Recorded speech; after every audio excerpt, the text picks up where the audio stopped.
Es con este texto de Charles Taylor, Las fuentes del yo, en este capítulo 1, el apartado 1.4, lo que vemos, uno de los aspectos principales que sostiene Taylor, es que la ausencia de un marco referencial creíble y confiable conduce al fracaso que conlleva una vida sin sentido espiritual, o sea, carente de la posibilidad de llevar a cabo una fuerte valoración.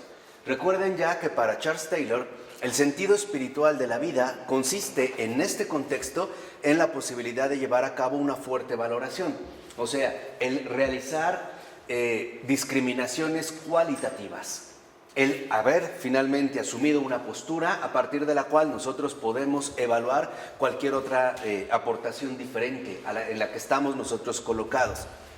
Por eso dice Taylor que cuando carecemos de un marco referencial creíble y confiable, entonces, en último término, esto nos va a conducir al sinsentido. ¿Por qué? Porque estaremos como yendo de un lado para otro sin encontrar una tierra firme, ¿no? Un suelo estable. Por eso dice que la búsqueda es siempre una búsqueda de sentido. O sea, lo que estamos nosotros buscando es la articulación de un sentido. De hecho, como dice Taylor, encontramos el sentido de la vida al articularla. Entonces, la articulación es, digamos, aquel ya proceso explícito en el que Taylor considera que nosotros hacemos una especie de descripción detallada y profunda de nuestra propia vida, o sea, de nuestra propia situación vivencial.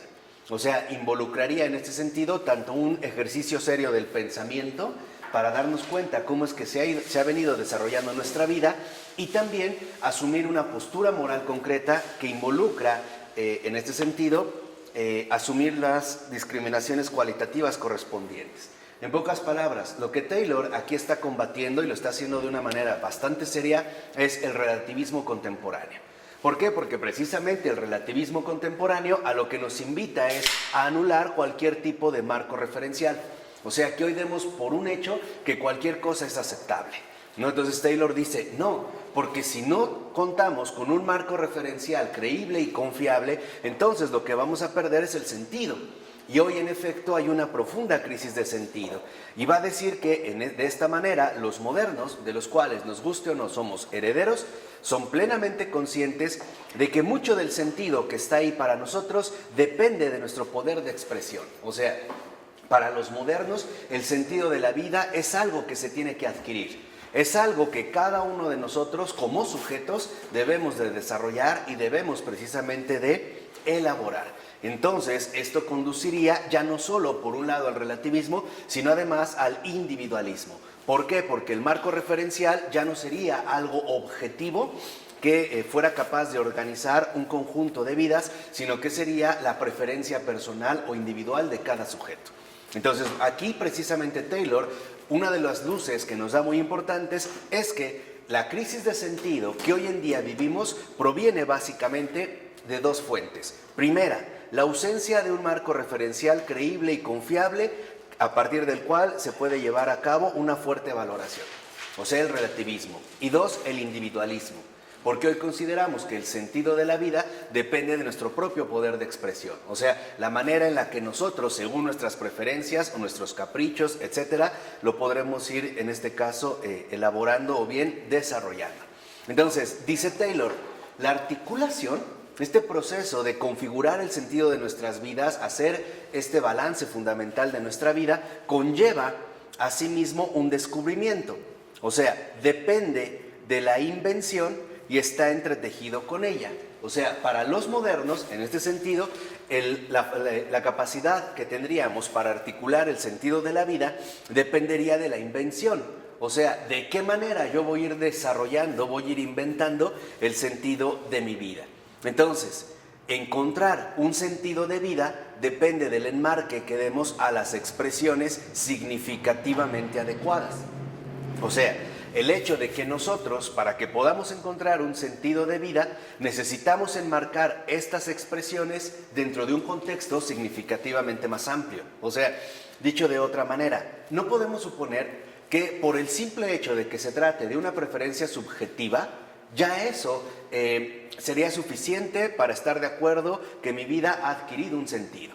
O dicho quizá de una manera más radical, Precisamente lo que Taylor está aquí criticando es la postura moderna que pretende configurar el sentido de la vida a partir del propio capricho individual.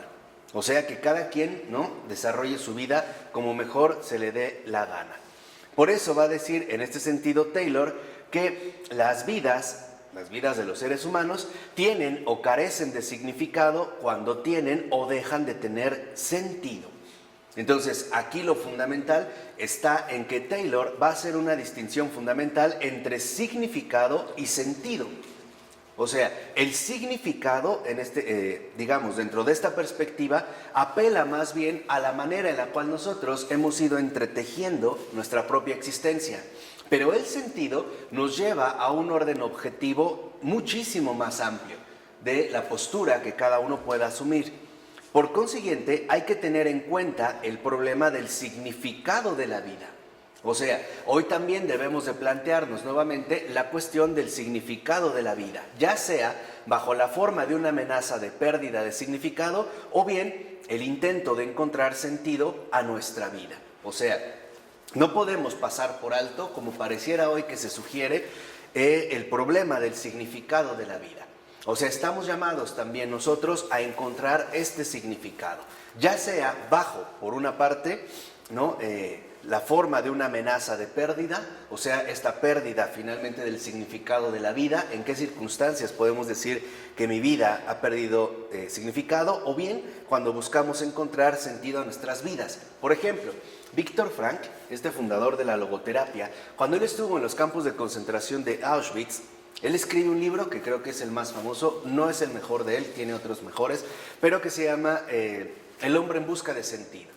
Y precisamente él va a ir relatando esta experiencia fundamental de la pérdida del significado de la vida, ¿no? Por ejemplo, él decía, cuando uno de los presos era la hora de comer y no se levantaba, entonces quiere decir que para esta persona su vida ya no tenía ningún sentido. Algo ahí se había perdido. Entonces él ya no está en una búsqueda y ya no encuentra algo hacia lo cual darle significado. Dice, por otra parte, bastaba con que a veces en las pláticas dijéramos, cuando yo salga de aquí, lo primero que voy a hacer es comerme un pastel de chocolate. Dice, no lo planteábamos como una realidad concreta, pero para nosotros eso era un estímulo. O sea, era un factor fundamental para seguirle dando sentido a nuestras vidas. ¿Cuál es la diferencia entre sentido y significado? Que ahorita es lo que vamos a ver. Aquí, o sea, que el significado depende de los componentes particulares que nosotros vamos adquiriendo. O sea, el significado tiene que ver con todos aquellos aspectos concretos en los cuales se va desarrollando nuestra vida. Vamos a suponer, para alguien su vida tiene significado cuando se ha casado, tiene una familia, obtiene un empleo, etc. Pero el sentido nos lleva más allá de la posibilidad del significado. Vamos a suponer, si para una persona su vida adquirió significado a partir de obtener un puesto gerencial en una gran empresa de hoy en día y por alguna razón pierde el empleo, eso no significa que el sentido de su vida se ha perdido, solo que el significado ha cambiado. En pocas palabras, el sentido nos lleva a un horizonte mucho más amplio de los que abarcan los significados. ¿Sí? ¿O estuvo medio revuelto? ¿No? No, estuvo bien. Sí. Entonces, para el buscador moderno, el mundo pierde por completo su contorno y solidez espiritual. O sea, hoy para el buscador moderno, para las personas modernas, en efecto, el mundo ya no tiene bases sólidas que ofrecer. ¿Por qué? Porque vivimos en una cultura que, si Dios nos permite, analizaremos más adelante, y creo que sí, porque ya está preparado y de sobra. Les digo que cada vez voy entendiendo más la aparición de estos cursos. Entenderemos en qué consiste nuestra cultura, que anula cualquier postura sólida y también no nos ofrece ningún tipo de solidez espiritual.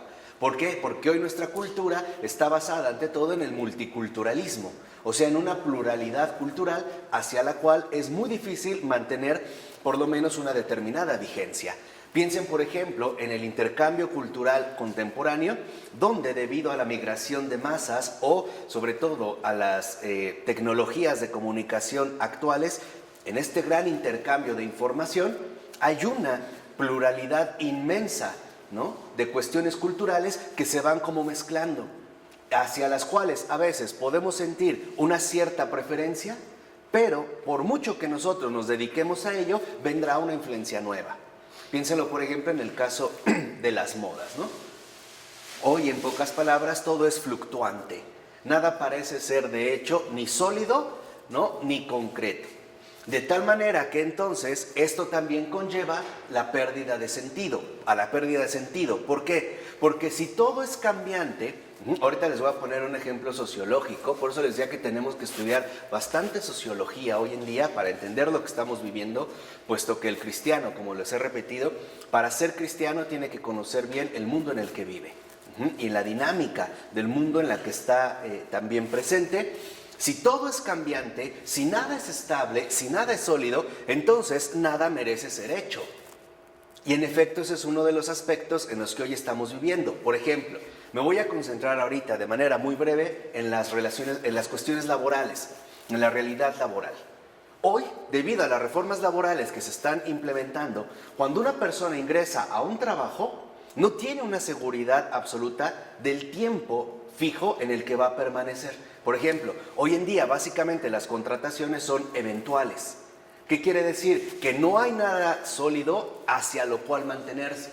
Entonces, la primera preocupación para esta persona es ¿qué estabilidad laboral le ofrece este nuevo empleo? ¿Vamos bien? Pero como no hay ningún tipo de estabilidad laboral, esto conduce a un determinado desánimo, contrariamente a lo que ocurría en los empleos, por ejemplo, de 50 años atrás. Cuando una persona ingresaba a una empresa o a un lugar laboral, la expectativa de él no estaba basada en el miedo a ser liquidado o a ser despedido, sino que su expectativa consistía en ir adquiriendo los ascensos necesarios para ir subiendo en la escala o en el escalafón laboral. Hoy en día esto no ocurre, de tal manera que cuando una persona entonces es contratada, ni siquiera tiene un contorno sólido en el cual él desarrollarse de manera plena. ¿Por qué? Porque el primer temor que tiene no es cuándo me van a aumentar el salario, sino cuándo me van a correr. ¿Ese sería el marco referencial? Exacto, no lo hay. Justamente esa sería la carencia de un marco referencial. Antes, por ejemplo, en Estados Unidos, yo les sugiero mucho que lean a un sociólogo contemporáneo vivo extraordinario que se llama Richard Sennett.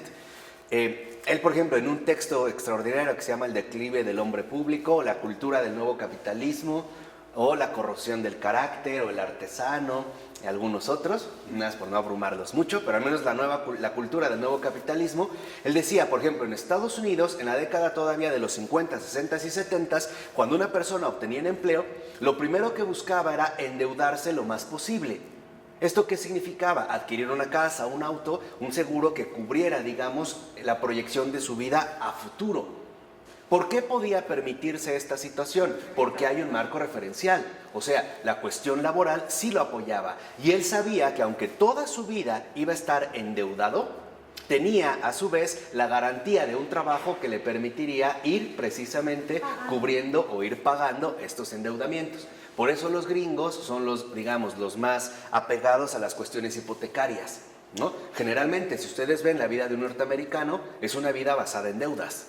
Pero no, el centro no es las deudas, el centro es la estabilidad laboral con la que contaban. Hoy en día esto no ha cambiado.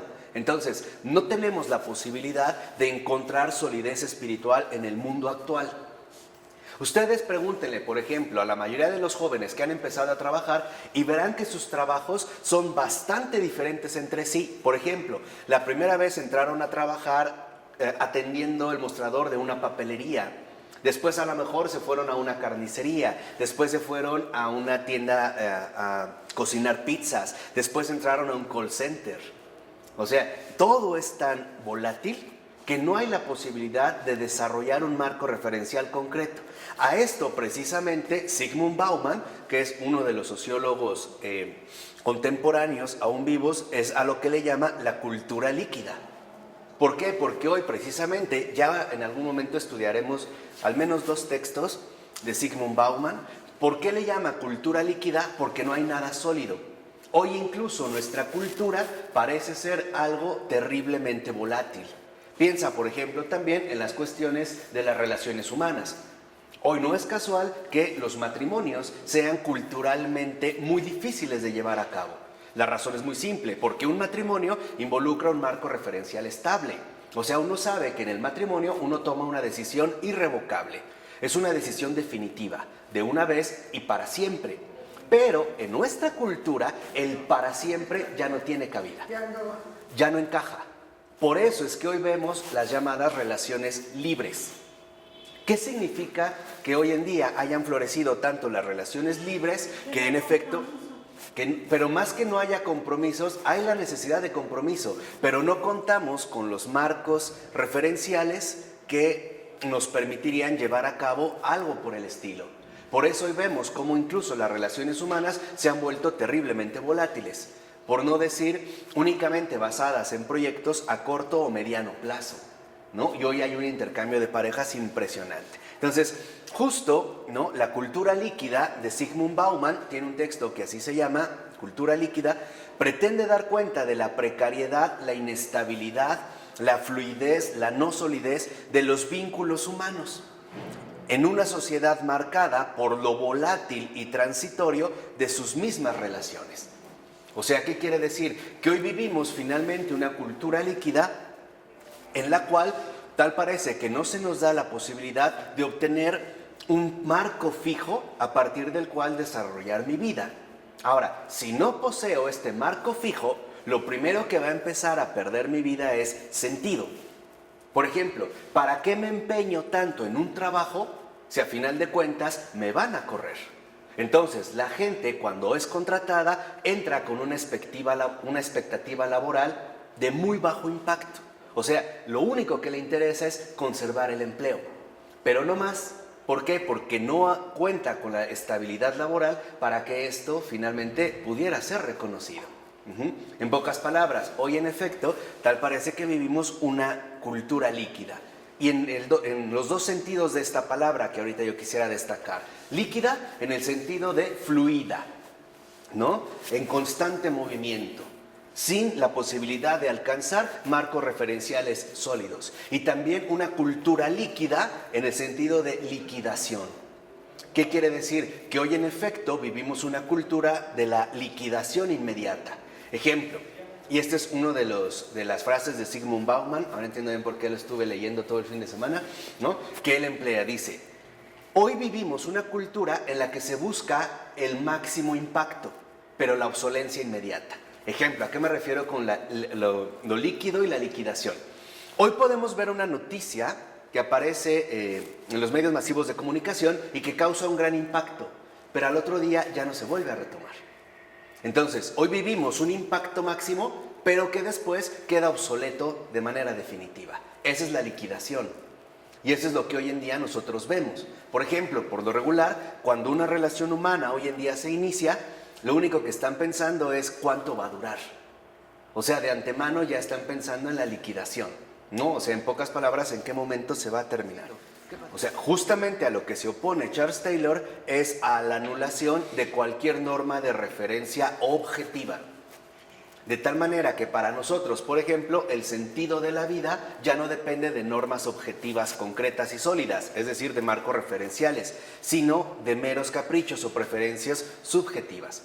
Por eso les decía, hoy tenemos, digamos, culturalmente hablando, y es una realidad, dos enemigos fundamentales para el desarrollo del sentido de la vida: el relativismo y el individualismo.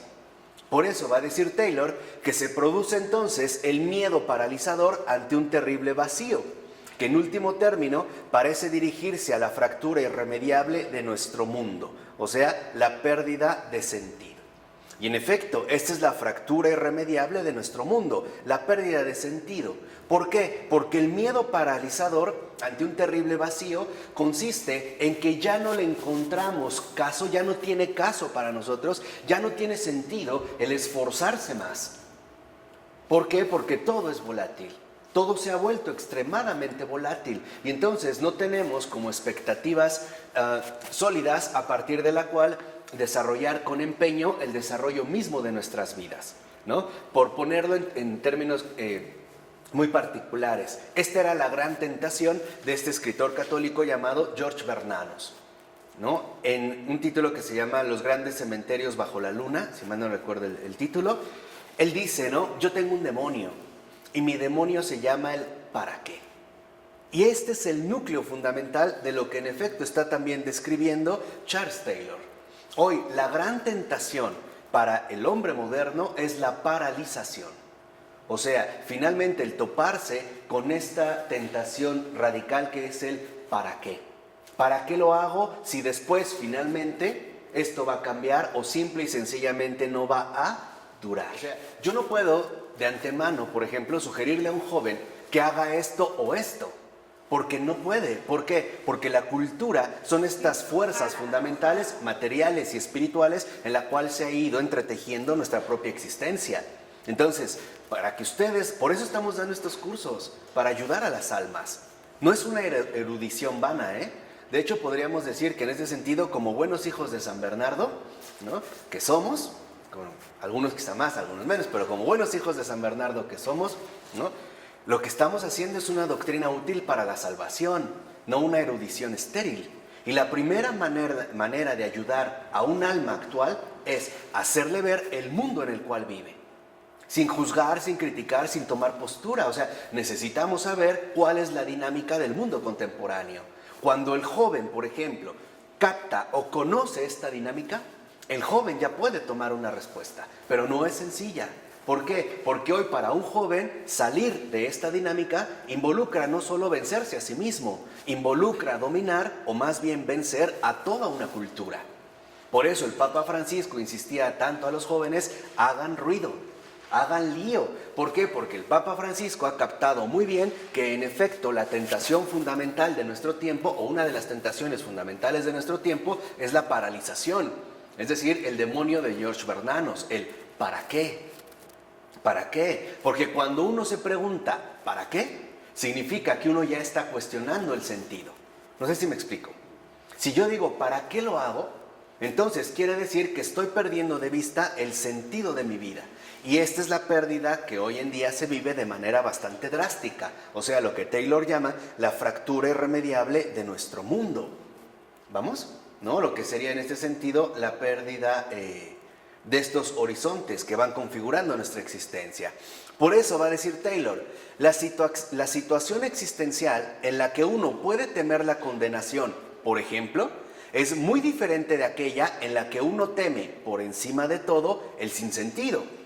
¿Por qué? Porque no son temores que finalmente se puedan identificar mutuamente. Temer la condenación significa que en realidad lo que temo es perder el marco referencial en el cual mi vida se ha estado desarrollando. Pero no temo finalmente, no es el mismo temor al que conlleva el sinsentido. El temor a la condenación, que por ejemplo fue también un aspecto que a lo largo de nuestra historia eclesiástica se desarrolló para despertar a las almas, también puede despertar un buen celo. Por eso muchos, incluso santos, que hoy en día no leemos a la luz de su contexto, los vemos como alguien que hablaban única y exclusivamente del infierno o de los castigos. No era esto. Lo que pasa es que para ellos era fundamental que al menos reaccionáramos en nuestras vidas, si no por amor al cielo, al menos por temor al infierno. Es decir, movían a la acción, ¿vamos de acuerdo? Pero en el caso del temor al sinsentido, justo lo que anula es cualquier posibilidad de acción. O sea, la paralización. Hoy en día tú lo puedes ver de manera muy concreta cuando tú hablas con una persona, por ejemplo, y les planteas, ¿no?, que estamos llamados a cambiar el mundo. Lo primero que vemos es desánimo. Lo primero que te dicen es: no se puede. El mundo está muy mal, no vale la pena. O sea, en pocas palabras, están ya infectados por el mismo demonio de Bernanos, el ¿para qué? ¿Para qué voy a ser bueno si todos los demás no son buenos? ¿Para qué me voy a esforzar en el trabajo si al mes, 2, 3, 4, 6 meses me dan una patada en el trasero y me mandan al carajo? ¿Para qué me voy a entregar de todo corazón a otra persona si esta persona me puede engañar o dejar con otro a partir de ciertos intereses económicos, etcétera, etcétera, etcétera? ¿O no? En pocas palabras, aquí es donde encontramos un aspecto bien profundo. Hoy en día lo que paraliza a las almas son dos cosas. Primero, el sinsentido. Y dos, el desánimo. ¿Por qué? Porque en efecto cuando nos planteamos el ¿para qué voy a ser bueno si la gente no cambia? ¿Para qué cambio yo si en mi familia no veo resultados? ¿Para qué ayudo si la gente no ayuda? ¿Para qué soy honesto si todos son corruptos? Etcétera, etcétera, etcétera. No es más que la dinámica fundamental que el mundo hoy en día impone a las almas precisamente para paralizarlas. Aquí es cuando estamos entendiendo la fuerza que la cultura ejerce en las almas del mundo contemporáneo, o sea, en nuestra realidad de hoy en día. Por eso les decía, también con esto estamos nosotros saldando una deuda de la iglesia. Yo les decía, la iglesia guardó silencio por lo menos 2 siglos, siglo XVIII y XIX. Ahorita ya no está guardando silencio. Ahorita ya no se le puede recriminar que la iglesia está callada, porque nosotros somos iglesia y no somos los únicos que lo está haciendo. Está Charles Taylor, está Lasdair MacIntyre, están muchos otros intelectuales que en efecto hoy en día estamos al día. Entonces, a esto es a lo que se refiere la frase de que la iglesia tiene que vivir al día. ¿Qué quiere decir vivir al día para la iglesia? Tiene que estar perfectamente consciente de lo que está pasando en el mundo, por una simple razón. Porque al conocer perfectamente bien y con detalle lo que está pasando en el mundo, conoce al mismo tiempo lo que le está ocurriendo a las almas que viven en este mundo de hoy en día. Y entonces sí, una vez que estos 2 factores se dan, entonces podremos ver la posibilidad de ayudar a estas almas, porque es nuestra única misión en el mundo, que todas las almas se salven. Aquí lo que podemos ver, y lo veremos en el capítulo 2, que analizaremos de Charles Taylor, lo que Charles Taylor nos muestra es que en realidad hoy en día justo lo que se pretende arrancar de cualquier persona humana es el futuro y por lo tanto la esperanza. Por ello no es casual que si nosotros lo vemos, él está muy en comunión con el espíritu de los tiempos, o sea, con el Espíritu Santo. ¿Por qué? Porque el Papa Juan Pablo II, San Juan Pablo II nos habló de la esperanza. El Papa Benedicto XVI nos ha hablado de la esperanza. El Papa Francisco se ha concentrado en la esperanza. ¿Por qué? Porque en último término el sinsentido proviene de la no posibilidad de contemplar un futuro. ¿Por qué? Porque hoy todo se ha vuelto tan inestable, por ejemplo, ¿no? Tan cambiante, que al no percibirse un futuro claro hacia el cual yo puedo dirigirme, la pregunta obvia que surge es ¿para qué? ¿Qué caso tiene hacer esto si no veo algo claro hacia lo cual yo me voy a dirigir? Y esto es lo que ha generado de raíz, ¿no? La crisis de sentido. Por eso va a decir Taylor, lo que el moderno teme ante todo es el sinsentido, que es lo que hoy vemos. No es casual que incluso también en estos días que hoy en día atravesamos, ¿no? La segunda causa de muerte a nivel mundial sea el suicidio, y especialmente un suicidio infantil y juvenil. Se han hecho las encuestas y en base a los estudios que en los últimos tiempos se han realizado y han dicho de seguir así las cosas para el 2017, 18, 19, la primera causa mundial de muerte sería el suicidio infantil y el suicidio juvenil. ¿Por qué? Porque en efecto el sinsentido no es más que la experiencia de la pérdida de cualquier horizonte. En otras palabras, y no quiero finalmente ser alarmista o cargar las tintas, pero es verdad, cuando uno experimenta el sinsentido, uno empieza a experimentar algo infernal. No estoy diciendo el infierno, pero sí es algo infernal, porque no hay luz, no hay esperanza, no hay motivación, no hay alegría, es finalmente la pérdida de todo. ¿Y por qué? Va a decir Taylor, justo por la falta de marcos de referencia sólidos y confiables. Aquí es cuando Taylor finalmente dice, es que es la preeminencia de tal temor lo que quizá define a nuestra época. Y es cierto, hoy en día nosotros somos personas que ante todo estamos dominados por el miedo. Aquí yo les sugiero otro texto de Zygmunt Bauman que se llama Miedo líquido, ¿no? Los temores de la sociedad contemporánea. De verdad, échenle un ojito. ¿Por qué? Porque hoy vemos que en efecto somos personas que ante todo están condicionadas por el temor. Y este temor ha sido impuesto de manera sutil, por lo menos desde hace 10 años, a través de los medios masivos de comunicación. Acuérdense lo que les dije, hoy los medios masivos de comunicación son el gran poder de este mundo. Ahí está dado, porque es mucho más impersonal que las figuras políticamente identificables. Entonces, nada más les voy a mencionar un caso, los reality shows. Nosotros ya nos acostumbramos al reality, Por ejemplo, hago nada más la mención del llamado Big Brother, ¿no? O el Gran Hermano. ¿Qué es lo que ocurrió o a lo que nos acostumbraron en este reality? Tú formas parte de un contexto, pero siempre tienes el temor de que vas a ser expulsado. Esta es la manera sutil en la que nos fueron condicionando inconscientemente para aceptar la cuestión de ser expulsados de una realidad dada. En pocas palabras, podemos decir, nos fueron lavando el cerebro para que aceptáramos ser expulsados de las mismas situaciones de la vida y que lo viéramos finalmente como algo ya normal. Por ejemplo, el hecho de... como un juego, o sea, es una dinámica de adiestramiento.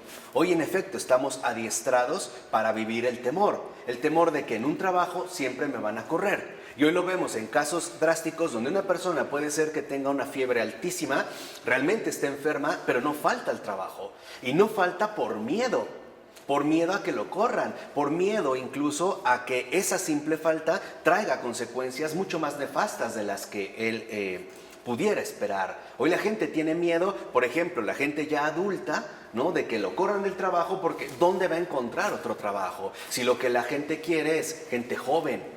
Hoy lo mismo, las mujeres tienen miedo al ser contratadas de que llegue otra mujer, a lo mejor inepta, pero de buen cuerpo.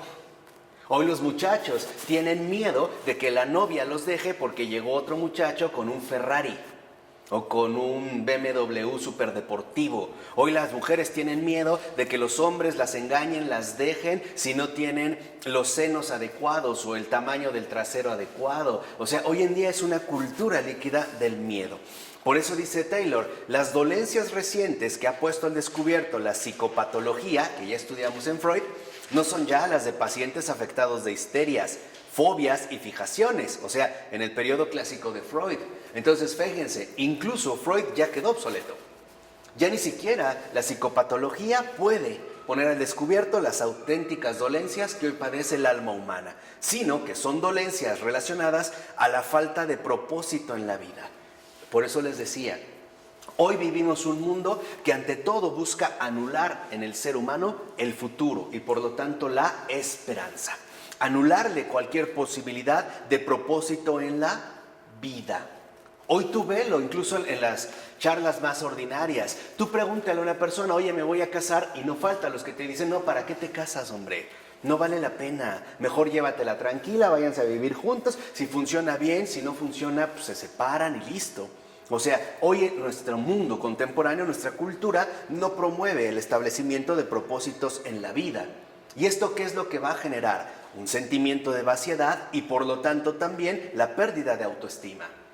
La razón es muy sencilla, la vaciedad porque no tengo nada a qué dedicarme. Hoy en nuestra cultura la dedicación no está permitida. Hoy la dedicación no está permitida, porque todo es tan volátil que no te puedes dedicar, por ejemplo, a una sola cosa en particular, como antes. ¿Compromiso también? Va vinculado, pero en el caso de la dedicación... ¿Qué diferencia entre dedicación y compromiso? La dedicación es tener el tiempo suficiente para obtener resultados óptimos en esta labor. El compromiso es, bueno, realmente la seriedad con la que tú asumes la realidad en la que estás involucrado. Entonces, hoy no es una cultura de la dedicación. Les voy a poner un ejemplo muy sencillo, es que es mucho lo que tenemos, pero hay personas que ya estaban muy acomodadas a las máquinas de escribir. Después llegó la computadora y apenas empezaron a entrarle a la computadora y ya llegó la tablet. O sea, hoy no podemos finalmente, ¿no?, tener una dedicación adecuada. ¿Por qué es tan líquido, tan volátil nuestra cultura que cuando apenas estamos ingresando a algo que se ha presentado, ya finalmente surgió una nueva cosa? Ahora, si no tenemos el tiempo suficiente para llevar a cabo esta dedicación, quiere decir que la noción de compromiso se ve fuertemente debilitada. No me alcanzo a comprometer con nada. La razón es muy sencilla, porque no tengo tiempo. Eso es lo que Richard Sennett explica en su libro, que también es muy bueno, El artesano. Él decía, antiguamente la artesanía consistía en la calidad excepcional que se alcanza con los talentos propios. Entonces, el zapatero logra ser el zapatero reconocido porque toda su vida ha sido ¿qué? Zapatero. Ahora dice Sennett, pregúntale a una persona contemporánea a qué se ha dedicado más. Ve su currículum y vas a ver cómo incluso en sus cuestiones humanas o laborales ha pasado de una farmacia a un despacho, a ser valet parking, al desempleo, taxista, médico, etc. Entonces hoy también nuestra cultura, como lo ha hecho ver Richard Sennett, no promueve el desarrollo de los talentos. Porque antes se sabía que para que una vida humana se desarrollara de manera plena necesitaba seguridad, estabilidad y tiempo. Hoy en día estos tres factores han sido anulados. Hoy no hay seguridad, sino que vivimos en una profunda inseguridad. Segunda, hoy tampoco hay estabilidad, porque hoy vivimos una cultura profundamente inestable. Una persona puede ser despedida sin ningún causal, ¿no?, directo, a partir de intereses económicos o a partir de otros factores que no tienen que ver con la realidad personal de esta persona en cuestión, ¿no? Pregúntenselo ahorita a mi madre. Y eso es lo que estamos viendo. O sea, pueden ser muchos factores los que estén al descubierto, pero tampoco hay, digamos, un marco referencial sólido a partir del cual yo pueda, en efecto, ¿no?, en pocas palabras, desarrollar mi vida. No sé si se entiende. O sea, hoy somos una cultura de la discontinuidad y la interrupción permanente, ¿no? Esto es lo que define nuestra cultura, la discontinuidad y la interrupción permanente. Por eso es que hoy en día, y esto es algo que quiero que entiendan muy bien, porque Charles Taylor nos está ayudando de esta manera, que hoy por eso para nosotros nos es muy difícil asumir compromisos definitivos. Nos es muy complicado. No es porque seamos descomprometidos o valegorro, no, es en realidad porque nuestra propia cultura no nos da estas herramientas para asumir este tipo de compromisos definitivos. No se trata de encontrar culpas y culpables, se trata de entender lo que está ocurriendo para saber qué debemos de hacer al respecto, ¿de acuerdo? Yo no quiero llegar ahorita todavía a estos puntos de la realidad creyente, o sea, de la realidad de la fe. En efecto, eso es lo que hace falta. O podríamos ser más claros, lo que en realidad hace falta hoy en día, ¿no?, en el mundo es la presencia viva de Dios en cada alma. Porque esto es precisamente a partir de haberle dicho no a Dios. Esto es, digamos, algo que se ha ido desarrollando por lo menos de 4 siglos a la fecha. Entonces, en efecto, en lo que quiero que entiendan es que aunque yo tenga fe, esta fe se tiene que ver purificada de las fuerzas culturales en las cuales me he desarrollado. ¿Por qué? Porque el cristiano es un cristiano que vive en el mundo, no es alguien ajeno a la realidad en la que vive. Por eso les decía, hoy el verdadero cristiano no solo vence al pecado, vence a toda una cultura, y eso es muchísimo más complicado, porque son fuerzas, digamos, imperceptibles, o como dice Taylor, son fuerzas inarticuladas. Por ejemplo, yo les he insistido en una de las que me voy a concentrar, y probablemente esto me lleve toda la vida: mostrar las fuerzas inarticuladas que han protestantizado nuestra fe y que no las percibimos. En una plática que tuve la semana pasada, una señora de repente dijo, uy, entonces soy protestante. Pero lo dijo con molestia, y es verdad, pues sí es protestante, pero no es porque hayamos tomado esta decisión, es porque han sido las fuerzas inarticuladas que han empezado finalmente, ¿no?, a dar forma a lo que estamos viviendo. Por ello dice Taylor que entonces esto nos conduce a ahondar, o sea, profundizar, ¿no?, ahondar, ¿no?, indagar con profundidad en la comprensión de las estructuras del yo. ¿Cuáles son estas estructuras del yo? Básicamente, lo que somos, lo que vivimos, lo que actuamos. O sea, ahondar en el problema de la articulación, que es lo que nosotros hemos estado haciendo ya de un tiempo a la fecha. O sea, lo que buscamos es indagar profundamente en las estructuras del yo. Estructuras profundas en las cuales lo que buscamos es poner al descubierto las desviaciones que hemos ido adquiriendo. Consciente o inconscientemente, no importa. Pero aquí se aplica, digamos, el programa antropológico fundamental de un San Agustín. Conócete, acéptate, supérate. Sí, o sea, el programa antropológico fundamental de San Agustín es este: conócete, acéptate y por último, supérate. Eso es lo que estamos nosotros haciendo. De hecho, ahorita por eso nos hemos quedado en los dos primeros puntos, el conócete. Vamos a ver qué estamos viviendo. en esas estructuras profundas, ¿no? De la cual nosotros formamos parte, y después pues aceptarlo. Ya lo siguiente que nos tocará sería superarnos. O sea, no podemos finalmente dejar de lado el problema de la articulación. O sea, de ponernos a razonar profundamente qué es lo que está ocurriendo.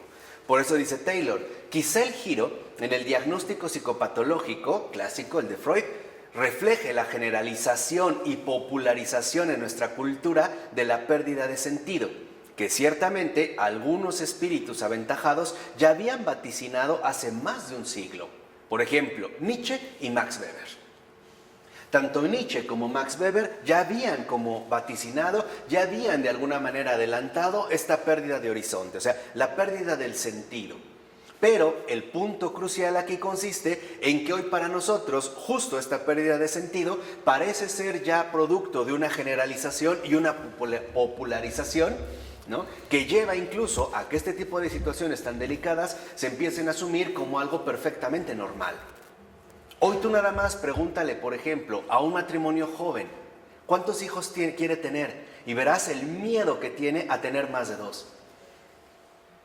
Y te va a decir, ¿para qué los traigo a sufrir? ¿Con qué los voy a mantener? ¿Con qué no sé qué? Y las tantas enfermedades y el ébola. O sea, un bombardeo impresionante de miedos. ¿Por qué? Porque en efecto hoy nuestra cultura, ¿no?, busca anular ante todo la confianza. O sea, hoy tal parece, tal vez después les hable con más detalle de esto, pero hoy tal parece que se nos invita a vivir una falsa orfandad. Somos huérfanos. No tenemos ni padre ni madre. O sea, no tenemos ni Padre Celestial, ni Iglesia, ni María. Estamos completamente abandonados. Estamos arrojados en este valle de lágrimas inhóspito en el que todo parece realmente ser por completo amenazante. Y esto es falso. ¿De acuerdo? Entonces, si seguimos así, lo que vemos, y esto es fundamental, es que los marcos referenciales incorporan un importante conjunto de distinciones cualitativas. Yo les decía, cuando uno tiene identidad, que es lo que estamos estudiando, la cuestión de la identidad, porque es el tema crucial de estos tiempos, uno sabe dónde se encuentra ubicado y uno sabe que sí y que no. Uno no comparte todo, es como comerse una fruta. Ahorita yo veo que a lo mejor Ronnie toma un plátano, no se come todo, sabe que sí, que no, lo pela, le quita la cáscara. No se come todo, lo mismo en la vida. Pero cuando no hay estos marcos referenciales, ¿qué pasa?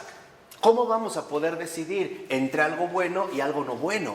¿Cómo es que vamos a poder asumir calidad de vida? Por eso dice Taylor, pensar, sentir y juzgar dentro de dichos marcos es funcionar con la firme sensación, o sea, convicción, de que alguna acción o modo de vida o modo de sentir es incomparablemente mejor que otros que también tenemos a mano. En pocas palabras, cuando uno realmente tiene un marco referencial, uno puede discernir, que es también lo que nos ha insistido tanto Charles Taylor. Necesitamos discernimiento hoy en día. Podemos discernir qué es mejor que otra cosa y no tragarnos todo. Porque es la frase que yo les dije, debemos de recordar que no somos moscas. ¿Por qué? Porque para una mosca cualquier mierda es buena. Para nosotros no. O sea, tenemos una clara conciencia del lugar en el que estamos y por lo tanto podemos establecer discriminaciones cualitativas. O dicho brevemente, dice Taylor, los marcos referenciales constituyen la base ontológica que da sentido a todo lo demás. Y esto es lo que en efecto Taylor considera que hemos perdido, las bases ontológicas. Esta es la gran pérdida del mundo contemporáneo y eso es lo que él ha estado describiendo e incluso también anunciando a lo largo prácticamente de todas sus obras. Tiene un texto que se llama El malestar de la modernidad y en efecto este malestar proviene de la pérdida de bases ontológicas, o sea, la pérdida de posturas firmes en el mundo. ¿Por qué? Porque hoy nuestra cultura finalmente parece invitarnos a no asumir ningún tipo de identidad, sino dejarnos más bien manipular por todo lo que vaya surgiendo. Son muchos los mecanismos sutiles que se han puesto en marcha, pero piensa, por ejemplo, en el caso de la moda, ¿no? Hoy, sobre todo en la juventud, puede ser que de repente aparezca Lady Gaga y entonces se siente muy identificada con Lady Gaga, con el modo de vestir, con lo que involucra. Pero si después pasa Lady Gaga y aparece otro artista, entonces se pasa para allá y después se pasa para acá y después para acá. O sea, la idea es no desarrollar un punto fijo y por lo tanto perder las bases ontológicas. ¿Por qué son tan importantes las bases ontológicas? Porque a partir de estas bases ontológicas es que nosotros adquirimos lo que somos. Y eso es lo que le da el sentido a nuestra vida. Cuando nosotros perdemos estas bases ontológicas, perdemos lo que somos. Y justo lo que nos espera a continuación es el sinsentido, el vacío. O sea, ya no sé lo que soy, no sé en dónde me encuentro, soy como una hoja arrastrada por el viento a todos lados y en efecto, tarde o temprano voy a sentir finalmente la pérdida que esto mismo conlleva. Entonces podríamos decir, quizá en términos más filosóficos, para Taylor, uno de los problemas fundamentales que hoy vivimos es el robo de lo que somos. Hoy nuestra cultura pretende robarnos lo que somos. Salir de mi dimensión humana. Exacto. Quitarnos nuestro ser para que nos convirtamos en cualquier otra cosa. Objetos, esclavos, bestias, lo que quieras. Pero hoy justamente lo que se trata es quitarle al ser humano su ser. Porque una vez cuando tú le quites su ser, lo podrás transformar en cualquier otra cosa, menos lo que es un ser humano. Por eso hoy en día vemos como hay personas que, en efecto, al haberles robado el ser, consideran que son animales. Y entonces se quedan en la satisfacción más inmediata de sus instintos básicos, los genitales y el estómago. O bien se les quita su ser como humanos y se les reconoce como meras funciones económicas de un sistema desarrollado, o sea, como simples trabajadores. No me importa quién eres, me importa lo que haces. O bien como productos de exhibición de un determinado momento. No me importa quién eres, sino qué tienes. Y esto nos llevaría después a hablar un poco de la cuestión del espacio público. Se vuelve una corrupción de estos marcos. Invertimos. ¿Por qué? Porque un verdadero marco referencial lo que hace es darle sentido a mi vida. Cuando yo quiero sustituir marcos referenciales por posturas equivocadas, lo que en efecto surge a continuación es la denigración de la vida humana. Y esto ante todo tiene que ver, les decía, con las dos estrategias actuales del mundo contemporáneo. Fomentar el desánimo. ¿Para qué eres bueno si toda la gente no es buena? ¿Para qué te esfuerzas? No te lo van a agradecer. O sea, hoy es, digamos, como hacia lo que se va dirigiendo, ¿no? El mundo actual. Entonces, hoy se pretenden como eliminar los marcos referenciales para que quedemos en una verdadera orfandad, sin suelo firme, ¿no? Ser títeres de todas aquellas fuerzas que hoy en día se han puesto en marcha. Por eso dice Taylor, a partir de dicha base ontológica, una forma de vida se puede percibir y asumir como más plena. Otra manera de sentir y actuar como más pura, un modo de pensar y de vivir como más profundo, un cierto estilo de vida como más admirable, una determinada demanda moral como más exigencia absoluta con respecto a otras que ciertamente resultan ser relativas o sumamente superficiales. En pocas palabras, cuando nosotros realmente poseemos esta base ontológica, entonces nosotros entendemos lo que se llama calidad de vida, que es lo que tanto les he insistido, el hecho de no suponer que todo es aceptable, porque no es así. Aparte, va en contra de nuestra propia realidad más común. Cuando tú vas a un restaurante, por ejemplo, no necesitas ser de lujo. A cualquier restaurante, no todo lo consideras aceptable, ¿o sí? O la manera en la que se prepara un licuado. Vamos a suponer, si yo te preparo un licuado con huevo, pero le echo todo y cascarón, probablemente me puedes decir, oye, no, esto no. En pocas palabras, justo lo que mencionaba San Pablo, examinadlo todo y quedaos con lo mejor. Esto es, digamos, la base de la base ontológica que nos permite hacer discriminaciones cualitativas.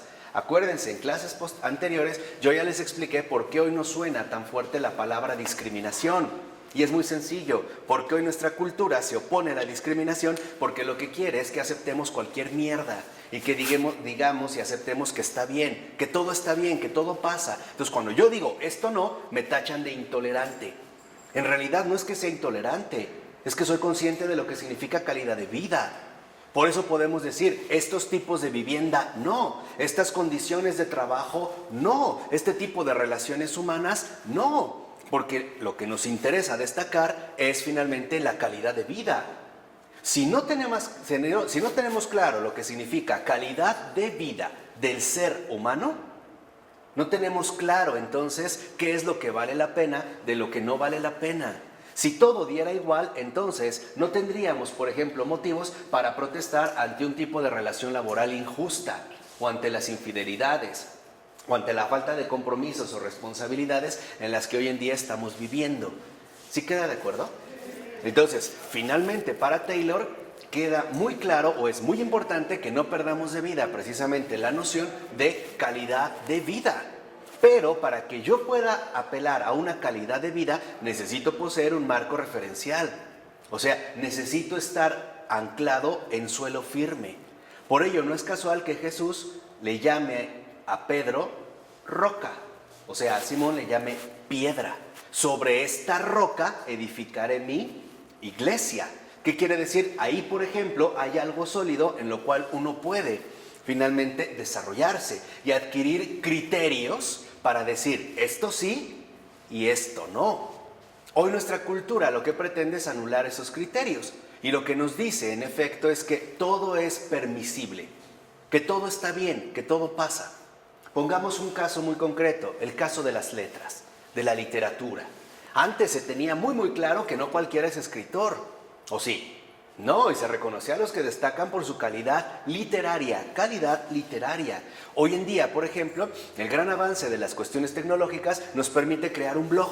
Entonces, yo hago mi blog, puedo escribir, aunque sean puras tonterías, pero ya considero que soy un escritor. Además, los demás están obligados a aceptar mi propia expresión. Entonces, yo lo que he dicho hoy en día, ¿no? Y lo sigo diciendo, la tolerancia moderna hoy nos ha llevado a soportar cualquier estupidez. O sea, lo que les decía, la tolerancia moderna lo que nos dice es, no importa que sea mierda, está bien. Todo está aceptable, todo está permitido, todo es válido. Pero esto finalmente ¿a qué nos lleva? A denigrar nuestra realidad humana. O sea, a ir perdiendo el sentido de la vida, que es finalmente lo que nosotros estuvimos comentando hace un momento. Por ello, debido al estatus especial que se desprende de esta base ontológica, los bienes y fines, tanto especiales como valiosos, a los cuales quedamos adheridos, se asumen como merecedores de nuestra reverencia, respeto y admiración. O sea, cuando yo he adquirido finalmente este auténtico marco referencial, entonces los bienes y fines, ¿no?, especiales, valiosos, a los cuales quedo adheridos, es justamente lo que le van a dar, en este sentido, estabilidad y solidez a mi propia existencia. Y eso es finalmente lo que va a despertar en mí tanto reverencia como respeto y admiración. O sea, en pocas palabras, una guía de vida. ¿Los bienes como qué? ¿Qué voy adquiriendo? Por ejemplo, ¿de qué manera, ¿no?, estos bienes se van a reducir en la manera de vivir? ¿O cuáles son las finalidades que yo pretendo, en último término, conseguir o alcanzar? Los bienes como aquellos, digamos, elementos que van a ir describiendo cuál es la forma de vida que yo voy adoptando, ¿no? ¿Marcan el camino? Sí. O sea, ¿de qué manera mi vida es que se va desarrollando? ¿Y a partir de qué escalas? Por ejemplo, lo que está diciendo Taylor es que hoy en día padecemos una fuerte desorientación. No tenemos ya el criterio suficiente para discernir qué es bueno y qué es mejor, sino que hoy parece neutralizarse, ¿no?, en una masa amorfa donde todo quiere hacerlo pasar como aceptable. Caramba, eso no lo hacemos ni con la fruta, ¿o sí? Si tú vas a un mercado, un tianguis, ¿no?, y te venden fruta y de repente encuentras que hay mucha fruta que está podrida o lastimada, tú reclamas, ¿o no? Sí, no dices, no, pues está bien, ¿no? Pues adelante, todo está bien y así salió. Pues no tendríamos criterios, vamos. Y eso es lo que hoy se nos quiere quitar. O sea, entiendan, aquí también Taylor, una de las cosas que nos está diciendo de manera muy profunda es, lo que nos están quitando es nuestra dignidad, es eso. Por eso es tan importante el estudio de la identidad, porque si nos quitan la identidad, obviamente lo que perdemos también es nuestra dignidad. ¿Vamos bien? Por eso Taylor va a decir que aquí resalta entonces el hecho de que la... Tenemos identidad. Pues perdemos dignidad. Si no sé quién soy o qué soy como ser humano, ¿qué carajo puedo exigir para mí? Esto es fundamental y eso es lo que hoy ocurre. Por eso dice Taylor, no podemos dejar de lado el problema de la articulación de las estructuras del yo. ¿Qué somos? ¿Qué realmente somos? Yo les insisto muchísimo a los jóvenes y tengo años diciéndole, no somos animales, no somos funciones económicas, no somos organismos biológicos, somos personas con todas las exigencias que esto conlleva. Por eso dice Taylor, aquí resulta entonces el hecho de la incomparabilidad que implica la fuerte valoración. O sea, ¿qué es la incomparabilidad? Tener criterios claros con respecto a qué está bien y qué es mejor. E incluso también tener los criterios suficientes para poder decir, esto no es aceptable, esto no. En pocas palabras, el discernimiento fundamental que hoy necesitamos es saber que sí y que no, con nitidez. Es lo que les decía, no podemos tragarnos una fruta que ni siquiera estamos seguros que es fruta con todo y cáscara. Necesitamos saber que sí y que no. De tal manera que el hecho de que estos fines y bienes son independientes de nuestros deseos, inclinaciones y opciones, es lo que le da sentido a mi vida. Un ejemplo muy sencillo. Vamos a suponer que para un cristiano honesto, el fin fundamental de su vida es la santidad. ¿No? Para que ya le quiten el miedo a esta palabra. O más bien, para que se enamoren de esta realidad. La santidad es independiente de mis deseos, de mis inclinaciones y de mis opciones. ¿Qué quiere decir? Que no depende de mí. ¿Estamos? Por lo tanto, es algo objetivo, algo a lo que yo me adhiero, algo a lo cual yo quiero involucrarme y comprometerme. Puedo fallar. Lo más seguro es, voy a fallar, voy a fracasar. Sí, pero yo tengo una referencia clara, un ideal, un modelo por el cual guiarme. No desarrollo mi propia expresión, mi identidad, siguiendo mis propios caprichos o bien siguiendo mis propias preferencias. Renuncio a mí para alcanzar lo mejor. Justo nuestra cultura moderna lo que hace es lo contrario.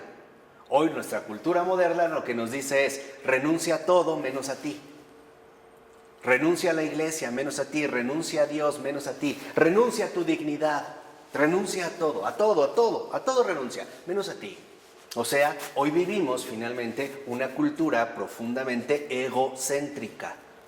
¿Por qué? Porque en el centro de la existencia hemos colocado al ego. Ese es el punto fundamental que hoy genera tanta distorsión y tantos conflictos. Entonces, lo que dice Taylor es, cuando queremos desarrollar nuestra propia vida siguiendo nuestras propias preferencias subjetivas, lo que vamos a padecer es la pérdida de sentido. Y por lo tanto, viviremos la denigración ontológica.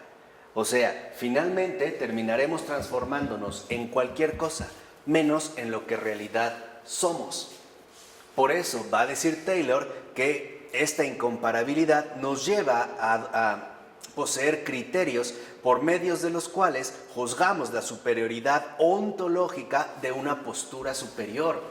O sea, hoy finalmente también para Taylor queda claro que la opción por algo superior, simple y sencillamente, no se toma en cuenta.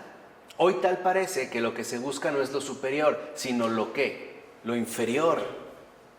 Ahí es cuando vemos nuestra denigración ontológica, como bestias.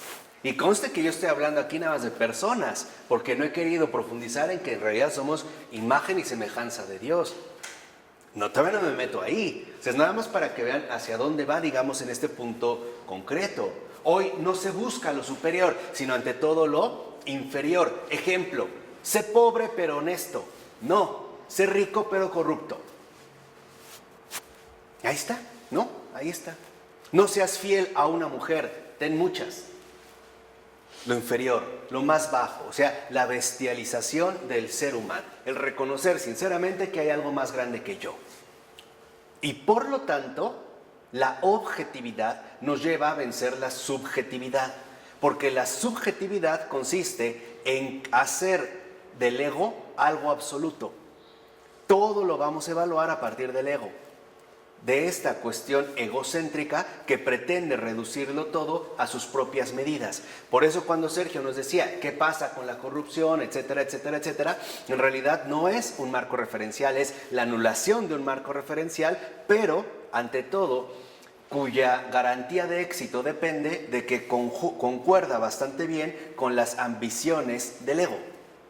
En pocas palabras, hoy, en lugar de marcos referenciales, hoy lo que tenemos es puro egoísmo, que a partir del énfasis fundamental de la psicopatología, se perdió de vista el yo y únicamente se empezó a desarrollar como la profundidad psicológica de las personas hablando del ego. El ego es, digamos, esta parte desordenada que hay en nuestra alma. Es el sí mismo. Es, podríamos decir en ese sentido, el amor propio. Es la negación de todo aquello que no soy yo, ¿no? Este es el ego. Y esto es precisamente el desorden fundamental que trajo consigo el pecado. Ahora, el ego, cuando se anula, ¿no? Y nosotros estamos llamados a lo largo de nuestra vida a vencer el ego. Cuando el ego se va venciendo, entonces lo que va apareciendo es el yo, porque el yo es la manifestación de lo más humano de la humanidad. Entonces fíjate qué maravilla. Exacto. Estamos llamados, sí, o sea, estamos llamados a ser yos, pero para alcanzar a ser un yo necesito vencer el ¿qué? El ego. No, el ego, o sea, cuando aparece un yo, este yo es lo que en efecto nos manifiesta nuestro ser humano. Exactamente. ¿Cuál es entonces el problema que ahora captas? Que el problema aquí está en que quieren que dejemos de ser un yo, calidad humana, para quedarnos limitados a la bajeza del puro ego. Entonces, de hecho, Lulu, y esto es algo extraordinario, el yo es comunitario, no es individualismo. Porque cuando aparece un yo, ahí hay un ser humano y nos sentimos identificados con ello. Vamos a suponer, simple y sencillamente, el que atiende a las necesidades de otro, ese es un yo. El que dice, no, porque se me va a acabar, tengo mis cálculos, ese es un puro ego. Por eso, Dios y el ego no coinciden. Dios y el yo comulgan bastante bien. Por eso vemos cómo en la zarza ardiente, cuando Moisés le pregunta al Señor, bueno, ¿quién me envía? Le dice, yo soy. Y si nosotros estamos llamados, somos imagen y semejanza de Él, estamos llamados en este sentido a ser también, ¿qué? Yos, no egos. Ocurrieron dos cuestiones bastante nefastas. Primera, con el desarrollo de toda la psicopatología, ¿no?, que estudiamos ya con Freud, se distorsionó la comprensión profunda de lo que es un ser humano. En primer lugar, como yo les expliqué en ese curso, ante todo por poner énfasis en el lado enfermo del alma y no en el lado sano. Obviamente, si me concentro en el lado patológico, es decir, enfermo, lo que voy a encontrar es el ego. ¿Estamos de acuerdo? O sea, sería una consecuencia lógica, pues, de lo que se dio. Pero si en lugar de irme por los casos patológicos, o sea, lo que yo les decía, este principio de la anomalía, si yo quiero entender el alma humana a partir de las almas enfermas, de la anomalía, obviamente lo que voy a encontrar son los vestigios patológicos de estas personas, el ego. Y el problema es que se van a limitar al ego como la fuente fundamental de explicación del comportamiento humano, perdiendo de vista que el ego no es lo que nos define. El ego es justo lo que nos niega. Y este es el verdadero conflicto interno en el alma humana. No sé si me explico. Acuérdense que para Freud... El ego no nos define. No. El ego justo lo que hace es negarnos lo que somos. El ego niega al yo. Y todos y cada uno de nosotros, los que estamos aquí, hemos vivido de manera clara y contundente precisamente los conflictos que trae, violentos a veces, bastante fuertes, entre el ego y el yo. ¿Cuántas veces tú sabes que algo está bien y el ego te dice no quiero? ¿O no? Y no obstante, lo puedes hacer a regañadientes y no aparece el yo. Veámoslo con un ejemplo de Jesús en su parábola. El padre que le dice al hijo, ve a trabajar a la viña. Y él le dice, ya voy, y no fue. Eso es ego. El otro le dice, no quiero, pero fue. Ese es un yo. Porque el primero que le dice, no quiero, no viene del yo, viene de ¿dónde? Del ego. No quiero porque me va a cansar, porque no se me da la gana. Ahí está el ego. Pero dice, se arrepintió y fue. O sea, ¿qué quiere decir? Dejó de ser un ego para pasar a ser un ¿qué? Un yo. ¿Es la conciencia? Exactamente. El yo es la conciencia. Claro. El yo es la trascendencia, ¿no? Fundamental de la persona humana.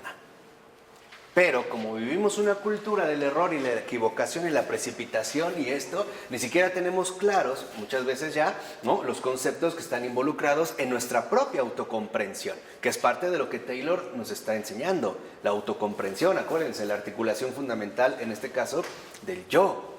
Entonces, ser yo es ser una persona. Y ahí donde aparece un yo, ahí está la humanidad latente. Por eso les decía, el yo es comunitario. El ego es anticomunitario. Por eso hoy en día vivimos una cultura que al menos está llamada a establecer un combate a vida o muerte, entre vida y muerte, con el ego. El ego es la raíz profunda de todo conflicto, malestar, violencia y muerte que vivimos en nuestro mundo contemporáneo. Esto viene del ego. Les voy a poner un ejemplo muy sencillo. Pues yo voy a tirar basura, no me interesa si perjudico a los demás. Eso es puro ego. Porque el ego es ciego para todo lo que no es el mismo. El ego es por ejemplo, el que busca nada más satisfacerse a sí mismo. Ego es autocomplacencia. Ego es egoísmo. Hoy en día es lo que nuestra cultura promueve. ¿Sí o no? Sí, ¿no? En cambio, estamos llamados a vencer el ego para comenzar a ser verdaderos yos. Por eso es que Taylor nos está recordando con mucha claridad lo fundamental que es para un ser humano ser un yo. O sea, lo que está llamado a ser. Pero esto solo lo logra a partir de ser ego. De dejar de ser ego. En ese sentido, de vencer al ego. Por eso dice Taylor que estos bienes objetivos los asumimos como parámetros de valoración. Tengo criterios objetivos que me permiten ir encauzando mi vida. Vamos a decirlo así, serían como los señalamientos que podemos encontrar en una carretera. ¿Qué pasaría si las personas al manejar en carretera hicieran lo que se les diera la gana? Se va a volver un caos, ¿estamos de acuerdo? Lo mismo aquí, tenemos criterios que son objetivos y que nos van dando la posibilidad de ir encauzándonos en la vida.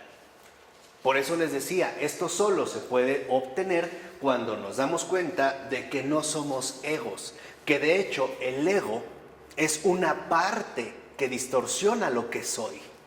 Y precisamente estoy llamado a vencer el ego.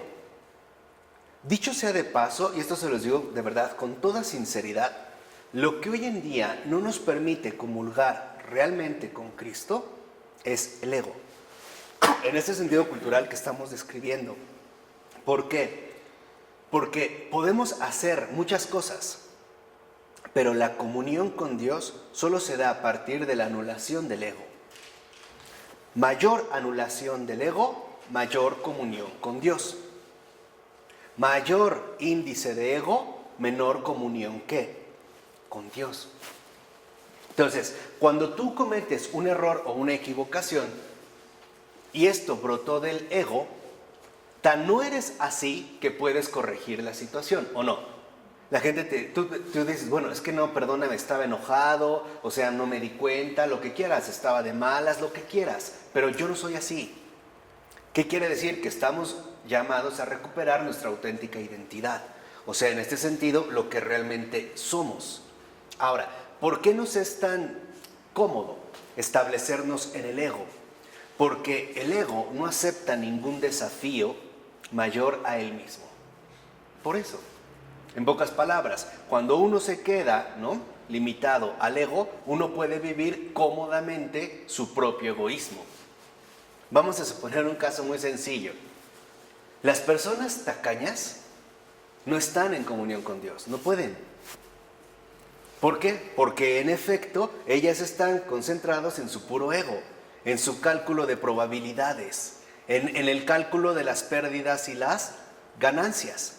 La persona desprendida está en comunión con Dios por una simple razón, porque para ser desprendido hay que tener muy poco ego, si no nos aterramos, ¿o no? Decir, no, ¿con qué me voy a quedar y qué va a pasar? No podrías. Entonces, esto es justamente, ¿no?, el aspecto fundamental que nosotros estamos llamados a llevar a cabo, la anulación del ego. El amor propio significa negar un amor más grande. Lo que el Señor nos dice, o al menos como católicos, es muy sencillo. Lo que nos dice es, renuncia a ti y acéptame a mí completamente. Busquen primero el reino de Dios y todo lo demás se les dará, ¿qué?, por añadidura. Y es cierto, y a mí me consta, ¿no? O sea, lo que vemos cuando el Señor dice, ve y vende todo lo que tienes, ¿no? Lo que está diciendo es, no, renuncia a ti, o sea, renuncia a querer tener, aunque sea ese espacio mínimo de propio confort y autosatisfacción. Y la razón es muy profunda, porque el ego finalmente es el enemigo mortal de la caridad. Por eso. Y el Señor les dijo, nadie puede quedar bien con dos amos. Cuando yo quiero guardar, aunque sea un poquito para mí, el problema es que ese poquito atenta contra el todo de la caridad. Y algo es cierto, cuando uno cede poco, uno cede todo poco a poco. ¿Cierto o no? Vamos a suponer que yo digo, no, pues por amor propio me quedo esto. Bueno, pero si yo me quedé esto, después me voy a empezar a quedar aquello, y aquello, y aquello, y aquello, y aquello. Hasta que llega un momento en el que en efecto ya esta postura que parecía sana, ¿no?, con apariencia de algo sano, termina siendo por completo contrario a lo que está llamado a ser mi auténtica vocación. ¿De qué manera nosotros, en efecto, vamos a poder adoptar un criterio de vida sólido? Y estas luchas, estos combates entre el yo y el ego, pues definitivamente serán inevitables a todo lo largo de nuestra vida. Entonces, para entender de qué manera nosotros tenemos criterios objetivos a través de los cuales nos movemos, Taylor da un ejemplo. Dice, por ejemplo, la vida del ciudadano guerrero, ¿no?, digamos en civilizaciones antiguas, exige la fama del triunfo militar alcanzado con brillantez, lo cual implica el estar dispuesto a poner en peligro la tranquilidad, la riqueza, incluso la propia vida en aras de la victoria militar.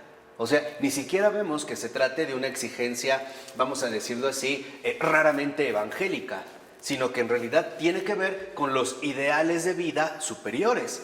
Poner en peligro la tranquilidad, la riqueza, o sea, el ego. Finalmente, ¿por qué? Por un bien mayor. El renunciar a sí mismos. Entonces, dice también, Platón, por su parte, rechaza el hecho de sobresalir en el ámbito guerrero, o sea, para Platón ya no es el ámbito guerrero el ámbito que destaca, y concibe la vida mejor en términos donde la razón, por ejemplo, la pureza, el orden, el límite y lo constante gobiernan los deseos y su tendencia al exceso, a la insaciabilidad y por ende al conflicto. Aquí es donde entra, en último término, ¿no?, el patrón comparativamente fundamental entre los antiguos y los modernos. Dicho de otra manera, lástima que se salió Lulú, pero antiguamente también se tiene una conciencia clara de que hay algo que nos impide alcanzar lo mejor. Y este algo que impide alcanzar lo mejor es el ego. Por eso, por ejemplo, en el caso de la cuestión guerrera, ¿no?, se trata de que el guerrero, para alcanzar este criterio objetivo de calidad, incluso va a tener que poner en peligro la tranquilidad o la riqueza. Es más, también la propia vida, si es que quiere alcanzar esta objetividad dada. Platón, por ejemplo, va a decir, es que esta forma de vida superior no se da en la cuestión guerrera, sino que se da en la filosofía, o sea, en la vida racional. ¿Por qué? Porque para Platón la vida racional, ¿no?, es la que gobernaría los deseos y su tendencia al exceso. Porque seamos sinceros, en nosotros el ego es un exceso, tiende al exceso. ¿Por qué? Porque tiende a la insaciabilidad. Para una persona, por ejemplo, tacaña, un peso es mucho. 100 también es mucho. O sea, todo es demasiado, ¿no? Siempre va a lo menos. De hecho es peor, le duele. Claro, duele dar. Entonces, aquí es donde vemos que lo que se vería en último término forjado es precisamente el conflicto. Entonces, lo que sí quería que vean, y en este caso Lulú, ¿no? Que ahorita lo mencionamos. Me pegó el ego, ¿viste? ¿Cómo reacciona el ego? Sí, Pero ya, pero es normal, ¿eh? No, pero es normal. O sea, lo que quiero que vean aquí es que incluso antiguamente, en el caso de la sociedad guerrera o en el caso de Platón, lo fundamental es renunciar a sí mismo. Y eso es lo que los modernos no aceptan, porque para el moderno el ego es la única medida de todas las cosas. ¿Sí queda claro este contraste? O sea, para el moderno, ¿no? El ego es la única medida de todas las cosas. Entonces, no hay otra posibilidad que no sea el ego. Por eso nos cuesta tanto trabajo reconocer ideales superiores de vida. ¿Por qué? Porque eso involucraría un desafío a mi propia realidad humana. O sea, una renuncia al ego. Y esto no nos gusta. Lo que quiero que vean es que, en este sentido, lo que vemos es que en la antigüedad, por ejemplo en Platón, en la sociedad guerrera, se tiene claro que hay un modelo objetivo al cual uno debe acceder. Pero para poder alcanzar este modelo objetivo, necesito renunciar a mí mismo. Por ejemplo, si yo como guerrero, vayámonos ahora a las culturas prehispánicas para que vean, quiero realmente ser digno de los dioses, o sea, ser digno como guerrero, tengo que perder el miedo a morir. O sea, tengo que poner mi propia vida en segundo lugar. Y esto es lo que permitía obtener finalmente un marco de referencial estable. Ahora, si yo tengo miedo a morir, quiere decir que no soy un buen guerrero. Prefiero quedarme con mi mediocridad egocéntrica, ¿no? En este caso, prefiero conformarme no con lo superior, sino con lo ¿qué? Con lo inferior. Por eso vemos que la teoría ética de Platón destaca lo que hoy en día llamaríamos una formulación razonada sobre lo que es la vida buena y por qué un orden es superior a otro. O sea, en pocas palabras, también antiguamente, y esto es algo que se ve en el caso de Platón, sí se tenía una clara noción de la importancia que conlleva el orden. O sea, de que hay cosas que son mejores que otras. Y por lo tanto también se tomaba muy en cuenta la verdadera realidad de lo que podríamos llamar la vida buena. Hoy incluso, si hiciéramos una especie de encuesta, ¿no? A muchas personas veríamos que ni siquiera nos podríamos poner de acuerdo qué entendemos por vida buena. Para muchos la vida buena sería la pura fiesta, los mejores vinos, la mejor comida, la mejor droga, las mujeres más operadas, los hombres más operados, los mejores lujos, etcétera. Para alguien más la vida buena podría ser, por ejemplo, simple y sencillamente vivir tranquilamente. Ahora, seamos sinceros, el cristiano en el mundo no puede vivir tranquilamente. No puede. ¿Por qué no puede vivir tranquilamente? Porque le van a estar exigiendo cada vez más y más de todos los rubros, de todos los ámbitos, de arriba, de abajo, de día, de presente, de mañana, proyectos. No puede vivir tranquilo. No. Es aquí. O sea, lo que quiero que vean es que hay dos criterios fundamentales que, por ejemplo, en Platón se dan y que nuestra modernidad no entiende.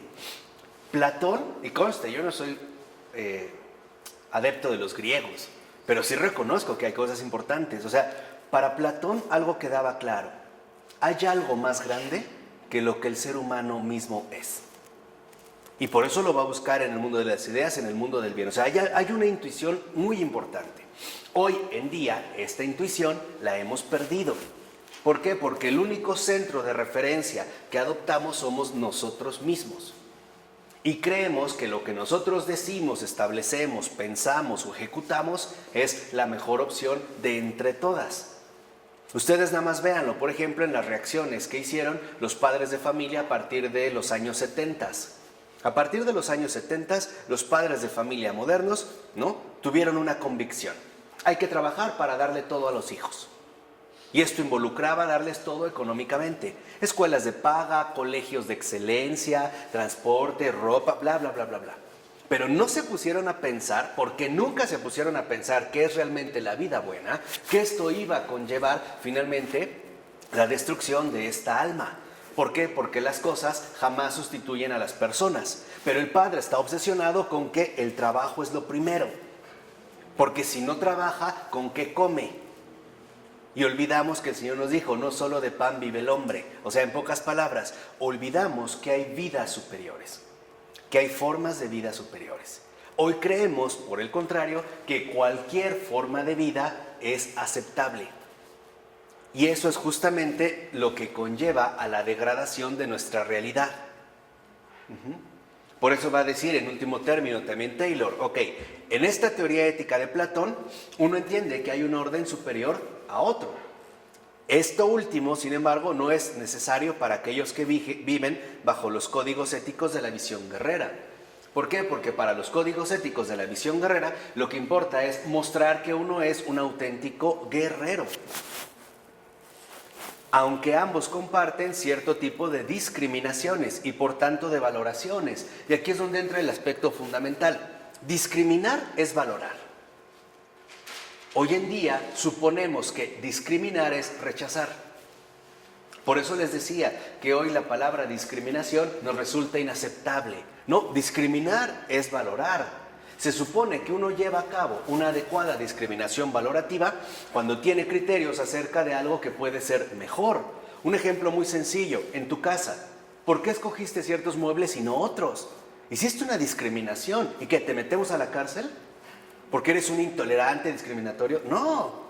Cuando tú decidiste casarte con una persona, juntarte o qué sé yo, hiciste una discriminación valorativa. Y eso involucró decirle no a muchas otras cosas. Cuando tú prefieres irte a comer unos tacos de suadero en lugar de unos tacos al pastor, también hiciste una discriminación, ¿o no? Y es de lo más normal. O sea, finalmente, hasta el jabón que usas, la pasta que usas, ¿no también involucra una fuerte valoración, una discriminación cualitativa? ¿Por qué prefieres una pasta a otra o unos tenis a otros? Por no hablar ya de las relaciones humanas. Entonces, hacer este tipo de valoraciones nos permite tener claro, por ejemplo, lo que es honorable o deshonroso. No que todo es igual, lo que resulta ser admirable y lo que se hace y no se hace. Hoy en día es lo que la gente no entiende. Hoy en día la gente no entiende que sí hay un criterio fundamental, valorativo, entre lo que se hace y no se hace. Hoy para la gente en general todo está permitido, ¿o no? Cualquier cosa se hace y entonces pues, no habría problema, ¿no? Para poder llevarlo a cabo. Y esto es lo que nos ha llevado a nuestra actual denigración. Entonces va a decir Taylor, funcionamos pues dentro de un marco referencial con el cual adquieren sentido nuestras distinciones ontológicas. Ahí es cuando realmente funcionamos.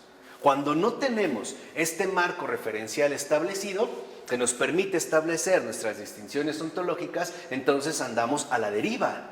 Estamos perdidos y en efecto esta perdición nos lleva a experimentar de manera contundente la crisis de sentido y por lo tanto al agobio y al cansancio.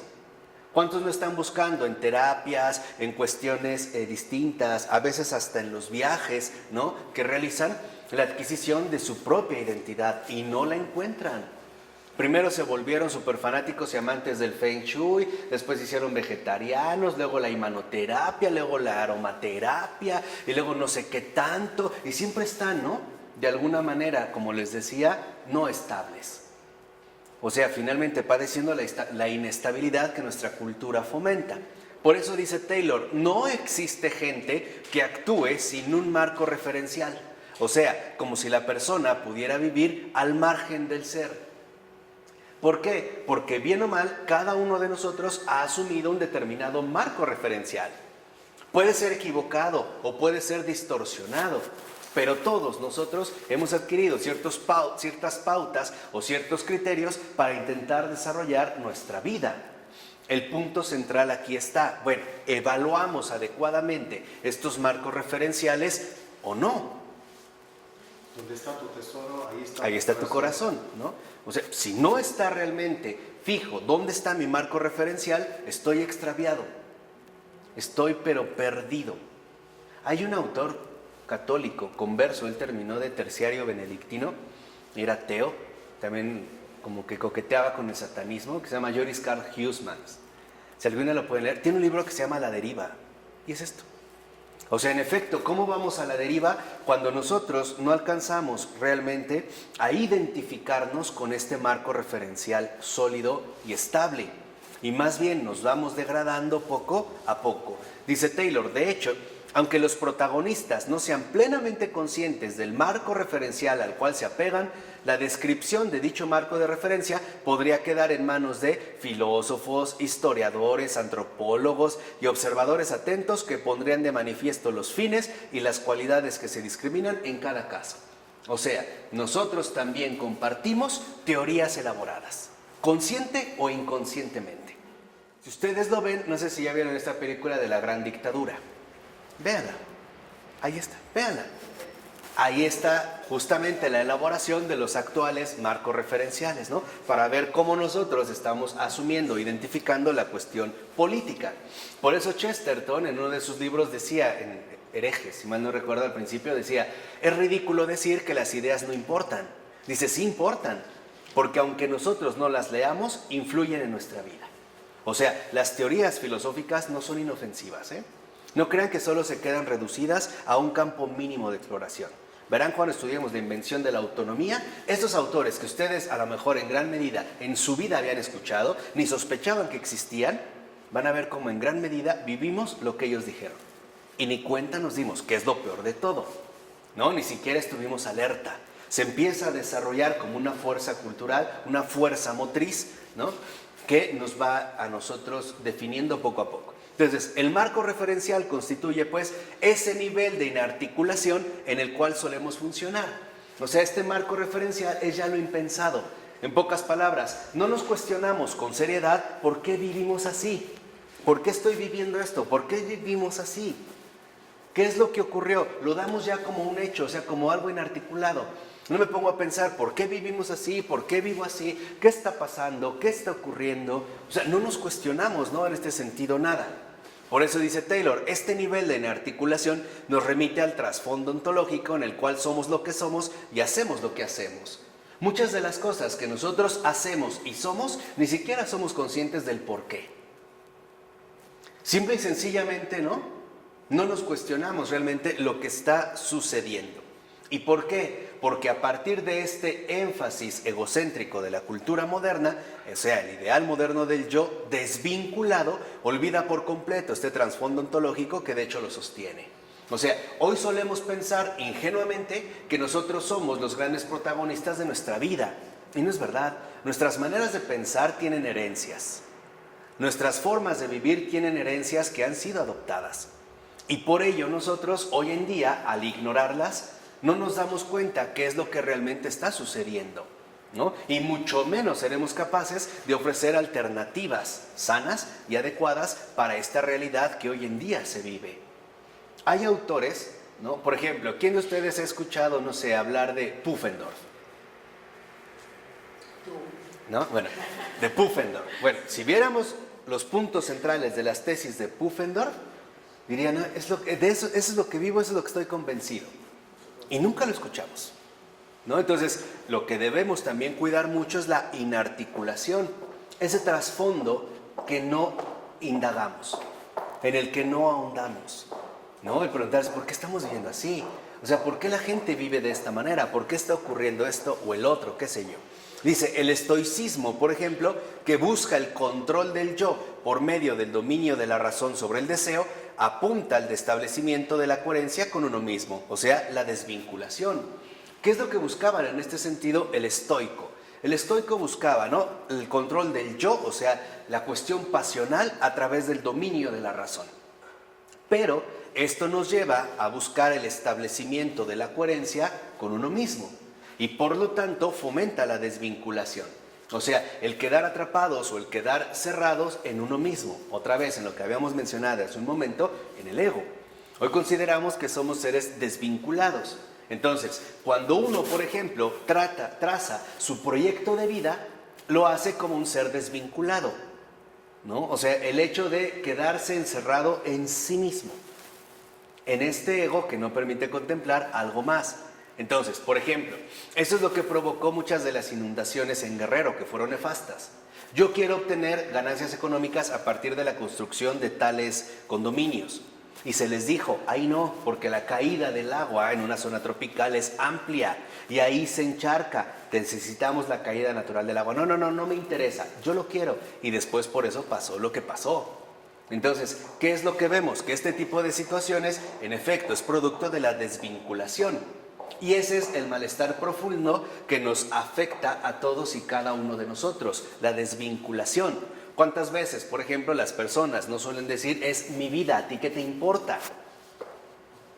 No ven el bien común. Claro, porque no son yo. El yo es, digamos, la conciencia del bien común. Eso es el yo. El ego no es más que la ceguera brutal del egoísmo, la raíz de todo el conflicto. Por eso cuando decimos hay lucha de egos, lo primero que vemos son desacuerdos. Porque ya hoy tal parece que no tenemos como esta conciencia fundamental del bien común. ¿Por qué? Porque en la modernidad lo primero que se empezó finalmente a fomentar es la desvinculación. De tal manera que podemos ver cómo en la modernidad en efecto funciona este adagio romano antiguo que se ha utilizado bastante y hoy se utiliza quizá demasiado en las realidades sociopolíticas de nuestros tiempos. Divide y vencerás. Hoy por eso llegamos al grado extremo de que si vamos en la calle y yo veo que a una persona la están asaltando o agrediendo, no me meto. Ahí vuelve a entrar la orfandad que les dije hace rato. Decimos, no, tú no te metas en broncas de su vida, déjalo, o sea, no lo protejas, que no haya proximidad, que no haya comunidad, que no haya amparo, que no haya protección, que cada quien está solo, que cada quien está abandonado. Esto es lo que hoy en día ha quebrantado nuestro espíritu. ¿Sí se entiende o no? Y es tal este trasfondo, ¿no?, inarticulado en el que vivimos, que incluso estaríamos dispuestos a dar 1001 respuestas para seguir fomentando la desvinculación. Por ejemplo, ¿a qué te arriesgas a que te den un balazo? ¿A qué te arriesgas a perder no sé qué? Déjalo, pues es su vida, ya, pobrecito. O sea, la idea es no te metas. Y esto, pregunta, ¿no atenta o no va directamente contra el amor al prójimo? Sí, ¿por qué? Porque también es una cultura que fomenta el desamparo. El hecho de que nadie se va a meter. ¿Cuántas veces puede ser estar una mujer siendo brutalmente golpeada en la calle y nadie se mete? Y lo dejan. O en el metro, en el transporte, y a mí me ha pasado, y se desvinculan. O sea, no tenemos ya como esta noción fundamental del bien común. Ahora, si esto cambiara, por ejemplo, si alguien intentara asaltar y de inmediato todos los que estamos nos fuéramos encima, nadie se atrevería a hacerlo, ¿o sí? Ahora entienden por qué también la gente está tomando justicia por cuenta propia, los linchamientos. Perdón, yo sé que sus oídos son muy sanos, pero ya estamos hasta la madre de esta estupidez. Ya estuvo. O sea, ¿por qué? Porque no somos tontos, ya estuvo. Por eso vemos finalmente las marchas, ¿no? Cada vez más movimientos que buscan alcanzar una cierta solidaridad común, ¿no? Gente que dice, bueno, yo apoyo a los de Ayotzinapa, por ejemplo, ¿no? Voy a la marcha. ¿Por qué voy a la marcha? Porque no se trata de que haya sido en Guerrero o que hayan sido normalistas. Se trata de que son seres humanos, son personas hacia los cuales eso no puede ocurrir, eso no debe ocurrir. Pero hoy la desvinculación nos lleva finalmente por un camino completamente distinto, ¿no? Aquí es donde vemos, dice Taylor, la perspectiva cristiana, por su parte, ya vimos la guerrera, la platónica, la estoica. Ahora, la perspectiva cristiana, por su parte, aportó la comprensión de la vida mejor a partir de la transformación de la voluntad.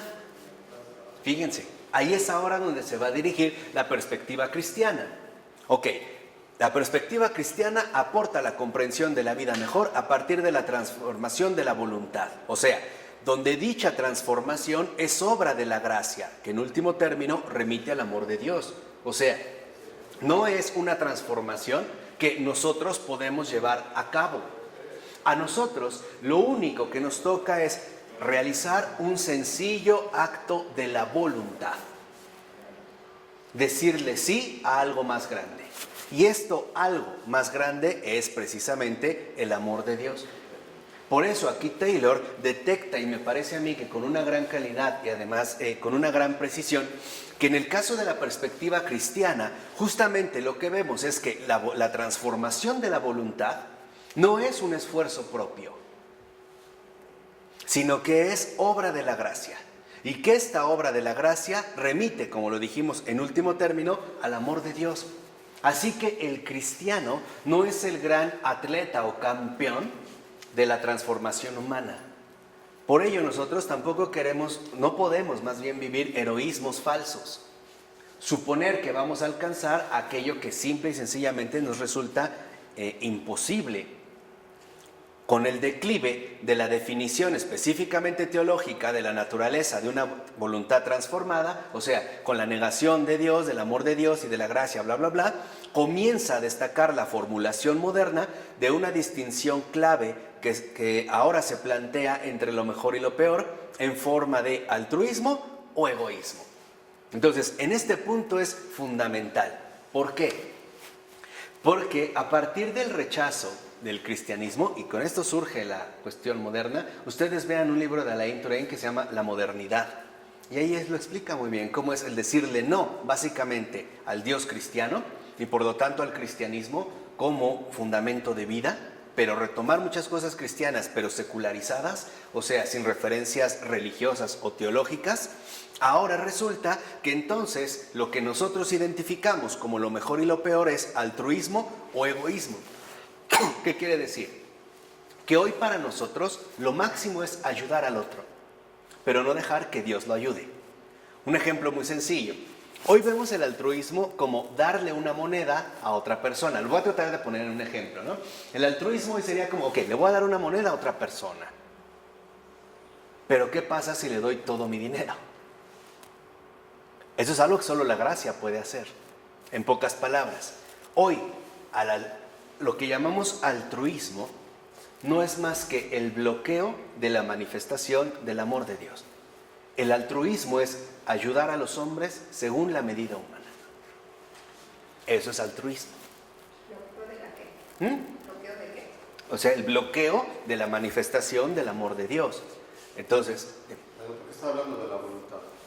porque en la perspectiva cristiana se introdujo la comprensión de la vida mejor a partir de la transformación de la voluntad, a partir de la gracia, de la intervención de algo que no soy yo y que en último término me remite al amor de Dios. Entonces, una persona que dice que la persona no puede cambiar, ¿qué está diciendo en nuestras palabras? Lo que está negando es a Dios mismo, ¿no? O sea, sería la negación de Dios. Entonces, lo que quiero que vean, y es lo que precisamente Charles Taylor detecta, es que hoy en lugar de haber ido a lo superior, nuevamente seguimos el criterio del inferior. Entonces, hoy, por ejemplo, ya no hablamos del amor de Dios, sino que hablamos de altruismo. O sea, el ayudar, pero el ayudar según los criterios humanos. Además, estos criterios humanos, a su vez, como lo hemos estado viendo, están a su vez profundamente vinculados con el propio ego. Entonces, en realidad, lo que damos no es lo mejor, lo que damos es lo peor. Porque lo que realmente es mejor para otra persona es el amor de Dios. Y esto sobrepasa cualquier medida, cualquier cálculo o cualquier idea que fuera humanamente aceptable, al menos en principio. No sé si esto queda claro. Entonces, en lugar de hablar, por ejemplo, del desbordante amor de Dios, hoy hablamos de la calculada ayuda que humanamente nosotros vamos a dirigir. O por decirlo así, le decimos no a Dios y a lo inmedido de Dios y le decimos sí a la medida humana. Y con eso creemos que ya se es buena persona. ¿Le decimos no a Dios? A lo inmedido de Dios, a lo sin medidas de Dios. O sea, le decimos no a Dios y le decimos sí a como nosotros queremos hacer las cosas. Un ejemplo muy sencillo desde la creación. Somos en realidad, si los hemos comparado con el universo, con la pura Vía Láctea, somos bastante insignificantes. Bueno, Dios no dijo, como son chiquitos, nada más les vamos a dar esto. Dios hace todo un universo en el cual hasta nadamos, bueno, nos perdemos, ¿no? Hoy nosotros no hacemos eso. Hoy para nosotros es, eres así, entonces así, es más, menos todavía. Por eso, para Taylor, detecta que una de las fuertes crisis espirituales que vivimos es que lo que llamamos ser amor de Dios es un fraude.